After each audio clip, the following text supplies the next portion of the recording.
이번에 퇴직연금을 담당하게 되었는데, 현재 퇴직연금 사업자나 구조를 개선해서 성과를 한번 내볼까? 하시는 담당자님. 우리 회사놈들, 다른 회사에서 퇴직연금 잘한다고 하던데, 우리 회사는 잘하고 있는 거 맞아? 의심이 들으신 노조 여러분, 지피지기면 백전백승. 우리 회사 상태를 알고, 퇴직연금 사업, 퇴직연금 시장, 금융사들 입장을 이해하면, 우리가 어떻게 대응해야 할지 답이 보입니다. 퇴직연금 담당자라면 시리즈 시작해 보겠습니다.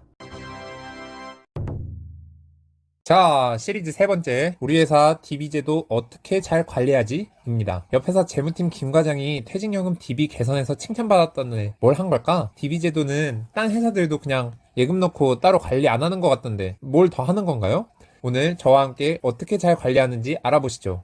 이번에 노사협상 결과에 따라 퇴직연금 규약도 다시 작성하게 되었는데 이번에 신경 쓸 부분 더 없나? 자, 첫 번째, 규약을 다시 작성할 기회가 있다면 가급적 금융사들과 협상력을 기르기 위해 오픈 규약을 세팅해야 합니다.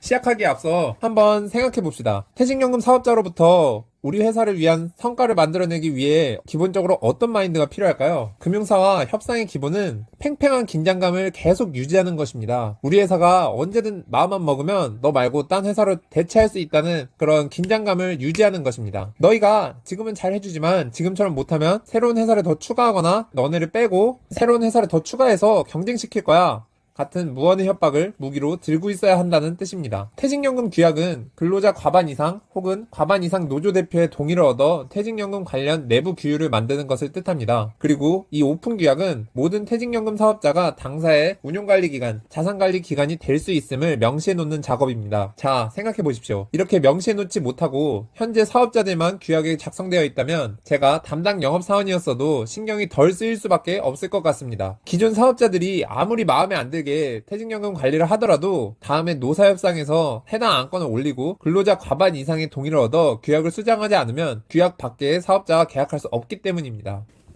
옆 회사 김 과장은 수수료를 크게 낮췄다는데요? 어떻게 그렇게 할 수 있는 거죠? 두 번째, 사업자의 구간별 수수료율을 활용하여 구조를 손보는 것이 좋습니다. 구간별 수수료율이 있다는 것은 적립금 규모 구간에 따라 수수료율이 달라짐을 뜻합니다. 퇴직연금 사업자들이 공시한 수수료 약관을 보시면 모든 사업자가 적립금이 커질수록 수수료를 적게 수취합니다. 이에 운용관리기간 하나에 적립금을 몰아주면 운용관리 수수료가 크게 낮아지는 효과를 얻을 수 있습니다. 혹은 반대로 자산관리 수수료가 낮은 기간을 선정하여 운용관리 기간과 다른 자산관리 기간을 넣어 자산관리 수수료를 낮출 수 있습니다. 어제 사촌동생네 회사 얘기를 들어보니까 퇴직연금 사업자들끼리 경쟁시켜서 실효 수익률을 크게 높였다는데 이 자식 어떻게 한 거지? 세 번째, 사업자 경쟁을 통해 실효 수익률 높이기입니다. 여기서 이야기하는 실효 수익률은 투자 수익률에서 수수료를 뺀 것을 의미합니다. 퇴직연금 사업자는 회사마다 수수료율이 다르기 때문에 수익률을 점검하실 땐 꼭 실효 수익률로 점검하셔야 합니다. 수수료는 앞서서 다뤘으니 이번엔 투자 수익률을 중점적으로 다뤄보겠습니다. 제가 실제 현장에서 퇴직연금 영업사원을 하며 본 인상 깊었던 사례 두 가지를 가지고 와봤습니다. 첫 번째는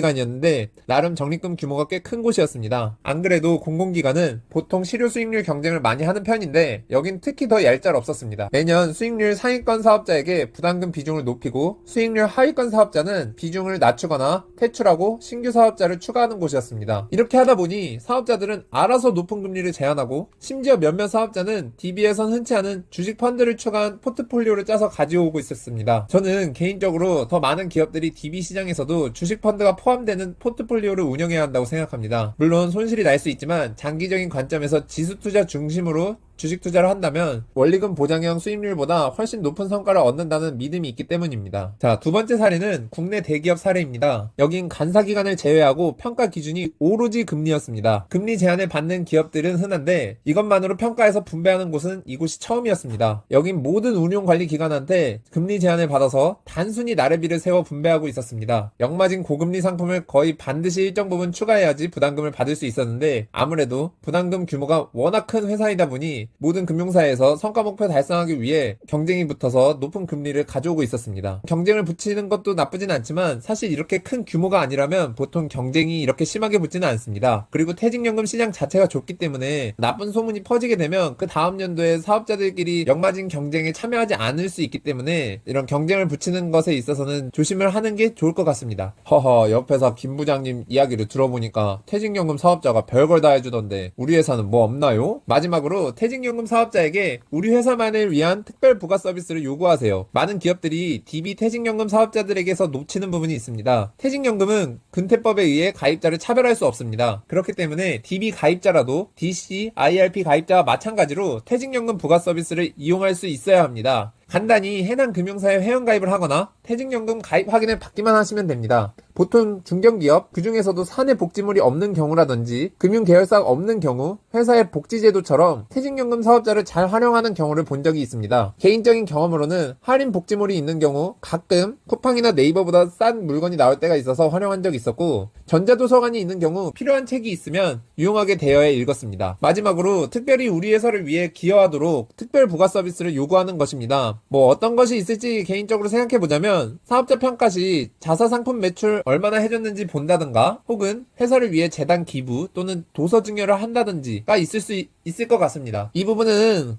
사실 일반적인 단체에서는 성립되기 어려운 점이 있습니다. 시리즈 첫 번째 업계 비밀 편에서와 마찬가지로 사실상 중요 단체의 경우에만 암암리에 진행되기 때문입니다. 그리고 약관에 근거하지 않은 보대 서비스이기 때문에 퇴직연금 감독 규정에 따라 특별 이익으로 보여줄 수 있기 때문에 조심스럽습니다. 하지만 금융사와 긴장감을 잘 유지하고 밀고 당기기를 잘한 중요 단체라면 한 번쯤 적절히 요구할 수도 있을 것 같습니다. 물론 관련 법적 검토를 통해 법에 저촉되지 않는 방법과 선에서 요구하셔야 됩니다. 개인적인 생각으로 사례를 그려보자면 전체 퇴직연금 DB 가입자 수를 확인해서 총 기여가 인당 3만원 이내로 금융사에서 얻는 수수료 수익 대비 작은 수준의 판매 관리비를 활용해서 우리 사내 도서관에 도서를 좀 기여해줘 라고 요구할 수도 있을 것 같습니다. 제가 담당자라면. 자, 결론입니다. 첫 번째로 규약을 새로 작성할 경우엔 꼭 오픈 규약으로 작성하세요. 두 번째, 수수료율을 낮추기 위해서 적립금 분배 또는 구조 자체의 변경을 고려해보세요. 세 번째, 수익률을 높이기 위해 사업자들 경쟁을 붙여보세요. 네 번째, 부가 서비스를 활용하여 퇴직연금 사업자가 회사에 시청해주셔서 감사합니다. 궁금한 점이 있으면 댓글로 남겨주세요. 기회가 된다면 다른 영상으로 다뤄서 공유해보겠습니다. 오늘도 멋진 하루 보내시고 늘 행복하십시오.